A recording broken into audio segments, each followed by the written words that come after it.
বেশি করে খাওয়া।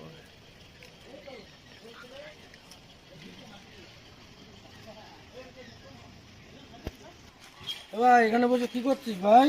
এই তো ভাই গাছ বসাচ্ছি। কি গাছ বসাচ্ছিস? নিম গাছ। ওই দেখি ভাই তোর গাছগুলো দেখা। এখানে একটা বসিয়েছি, এখানে একটা, আর এইখানটা বসিয়েছি। এটা ভাই কি গাছ ভাই এটা? এটা তো নিম গাছ। কে বলে তুমি? এটা তো নিম গাছ। নিম গাছ? হ্যাঁ। এটা নিম গাছ, এটা তো গেঁজা গাছ। তুই গাছ চিনিস? তুই মদ ফদ খেয়ে রেছিস নাকি? না। এটা গেঁজা গাছ। তুই ভাই গাছই চিনিস না। আর মাসাল